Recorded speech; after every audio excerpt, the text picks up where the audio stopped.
American Bar γίναμε εδώ, American Bar. Λοιπόν, τι έχουμε εδώ?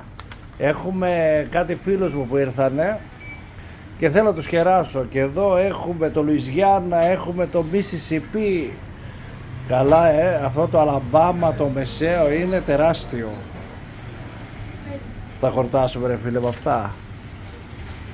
Άστα να πάνε, Λεβέντες έρχονται τα τούμπανα. Και δεν σταματάμε.